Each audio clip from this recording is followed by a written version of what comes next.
Richard, who's your favorite little rascal? Alfalfa? Or is it Spanky?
Hello everyone and welcome back to another episode of 3 Geeks Flix. Joining me as always is the Muse, Justin Kyle. Say hello everyone, Justin.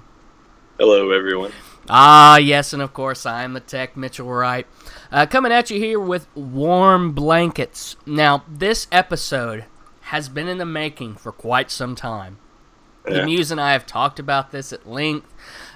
We've had other things come up, other things not work out to do it. Well, finally, today was the day. And to really let you know what a warm blanket is, I'm going to let the Muse explain to you.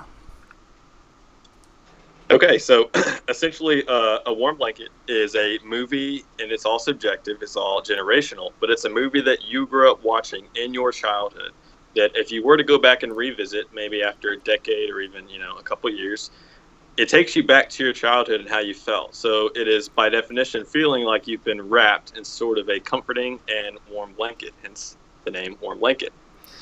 Oh, very nice, very nice. And like I said, this is generational, so it may be different for different people, different folks. These are some of ours.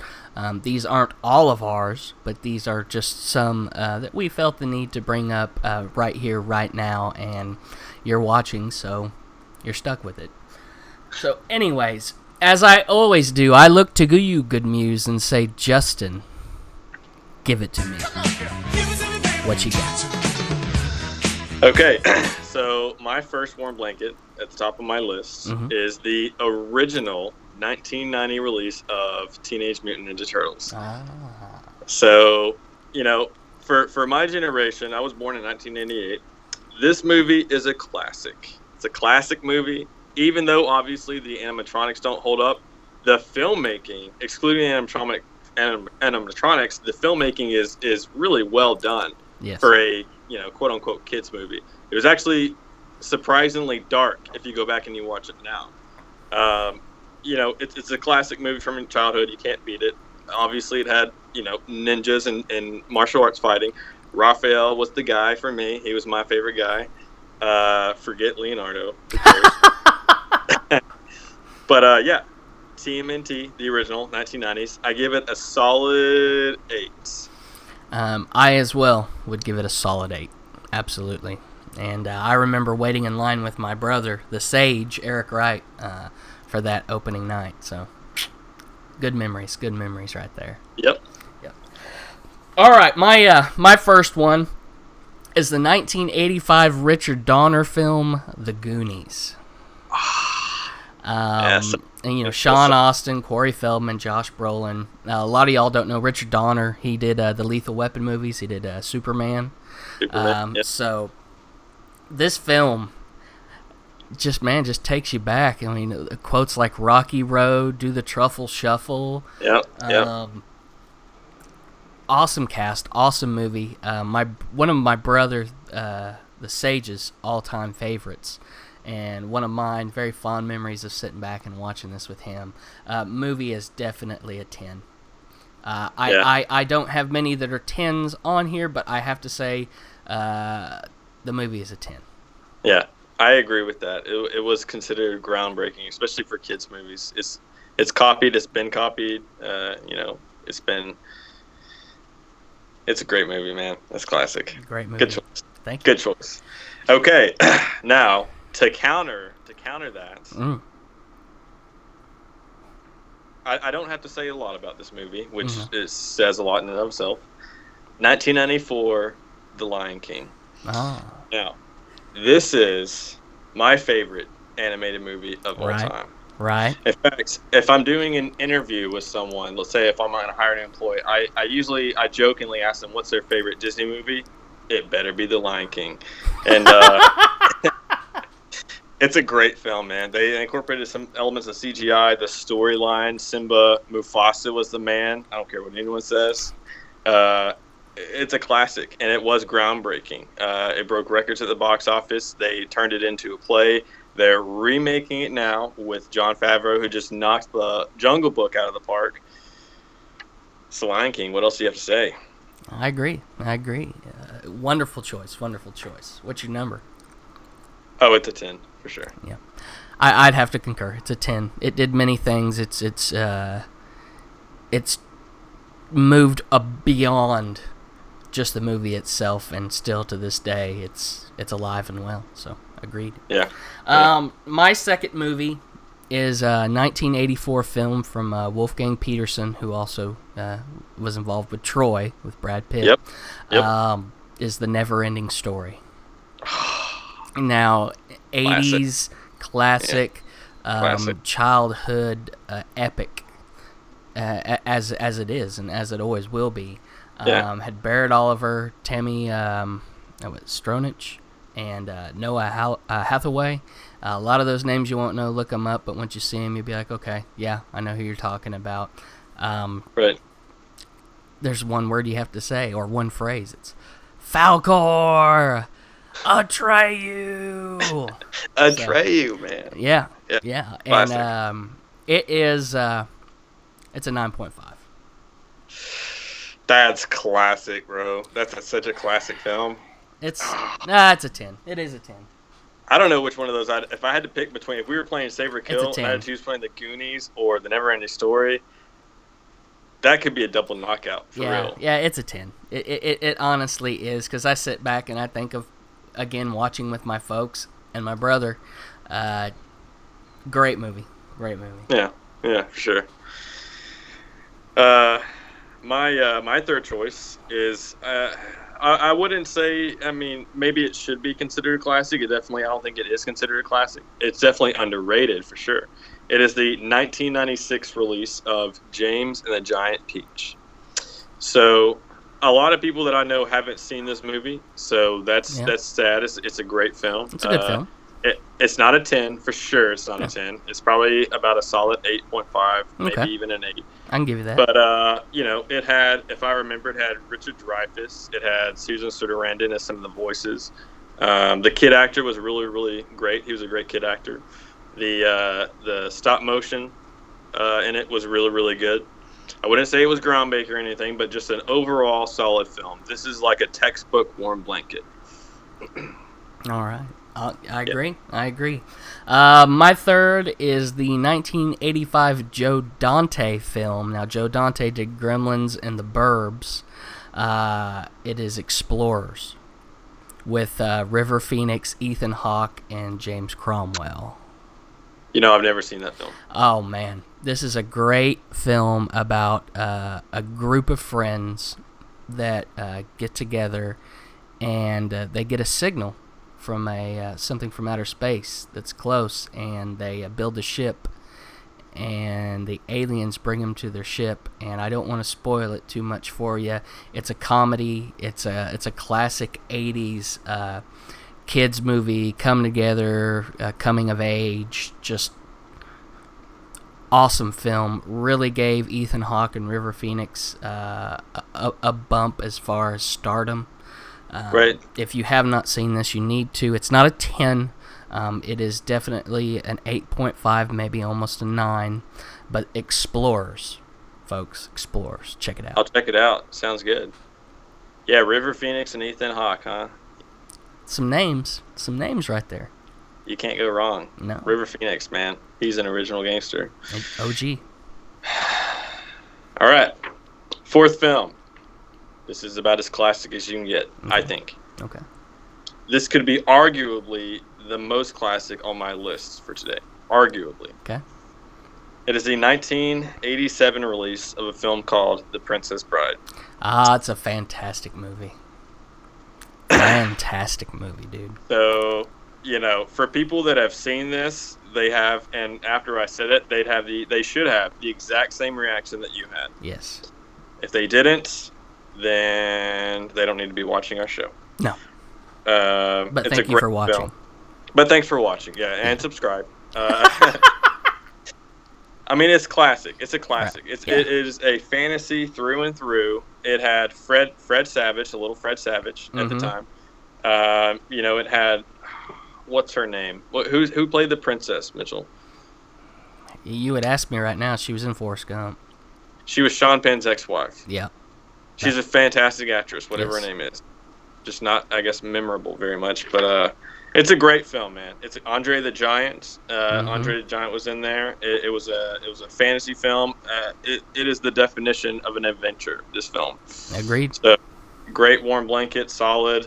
For what it did at the time, this is a movie. It defines. It will always hold up to the test of time. It's timeless classic. So, I mean, I don't think you cannot give it a 10. Right? It's a 10. It's a 10. Yeah. That movie has done things and that will never be repeated. Right. So, absolutely agreed. All right. My fourth is a 1986 Jim Henson movie. Uh-oh. Of course, The Muppets. Yes.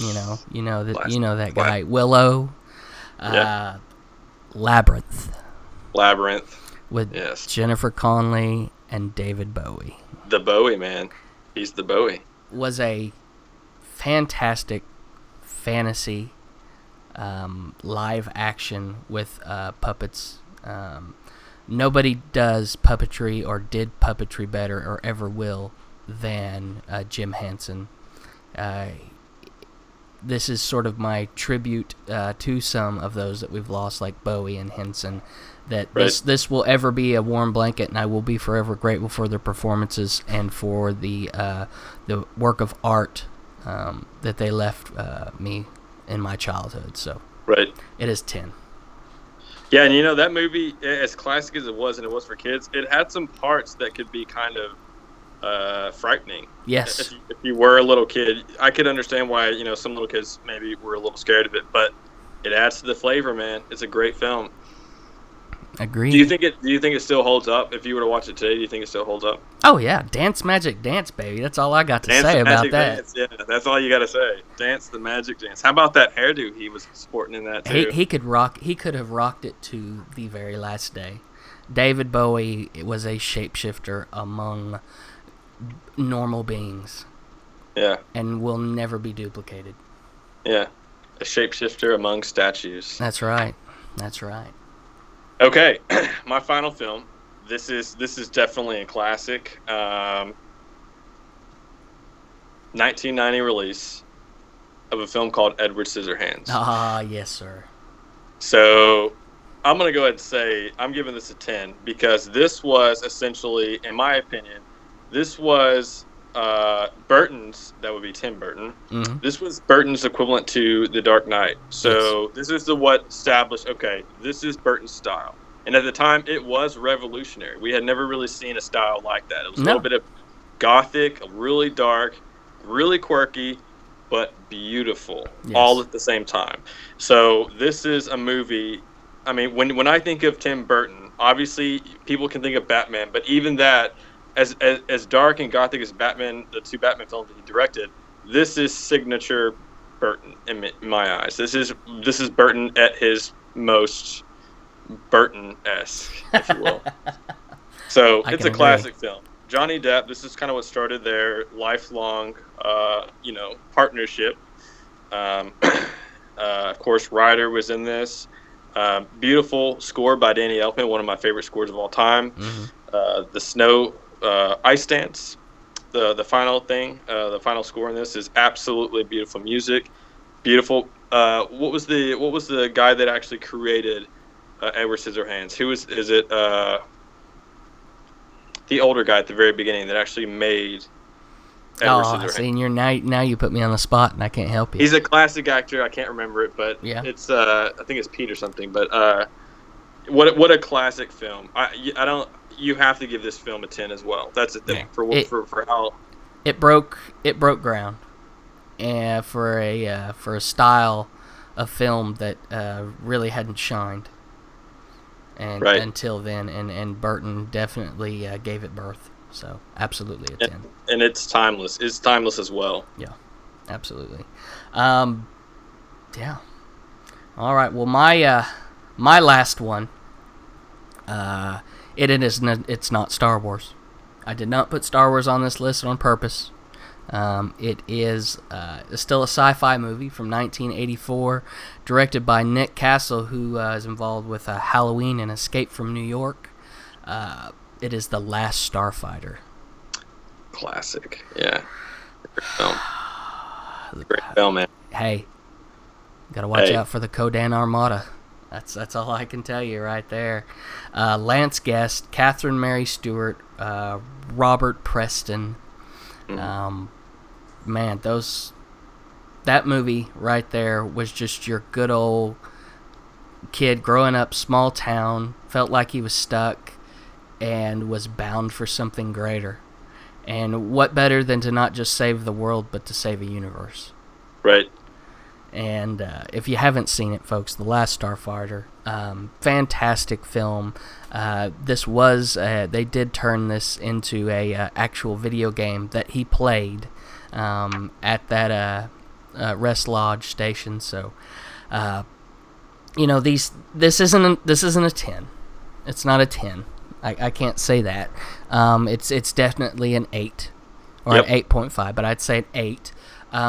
But it just takes me back. It's another one of those movies, sitting around with my brother in our shorts, no shirt on a Saturday, eating a bowl of cereal, watching The Last Starfighter. I mean, these are things that are very near and dear to the heart to me.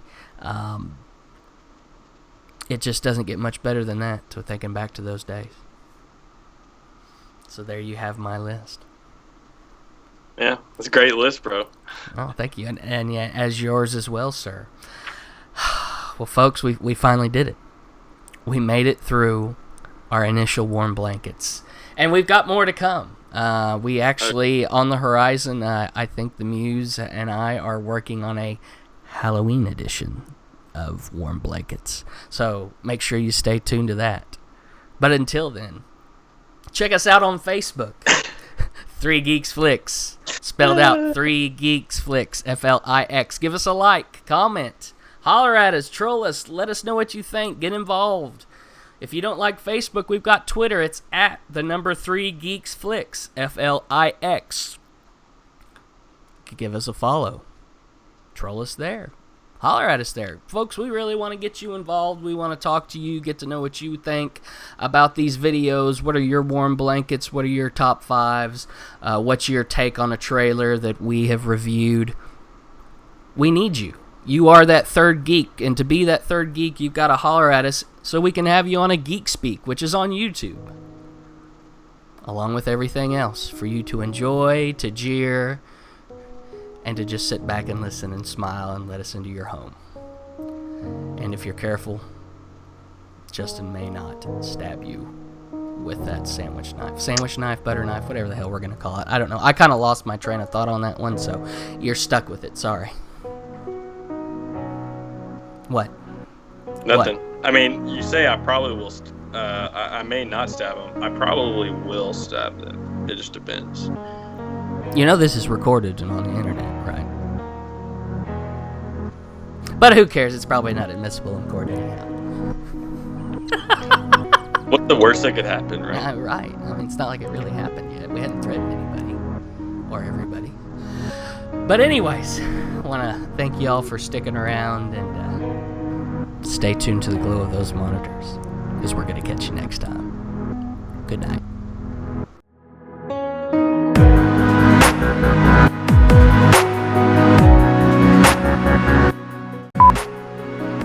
I winked. I saw that. I winked. When you said the Goonies was your first one, right? That was your first one. I was like, oh, it's about to get real. All right, what do you think the best one from my list? Better be the fucking Lion King.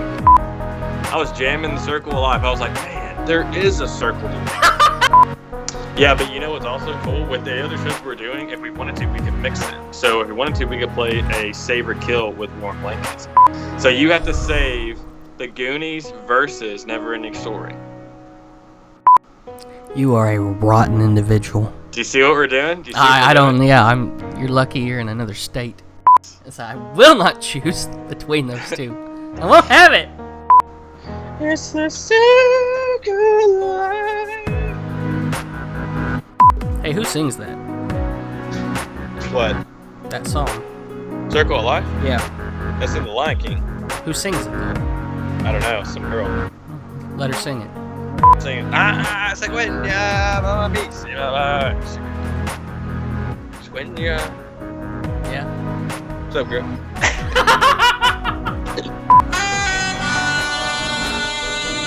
It's that time again. Why are you staring in my eyes? That's like my. You're good. I don't know what can I. Hey, girl. Do you like puppies?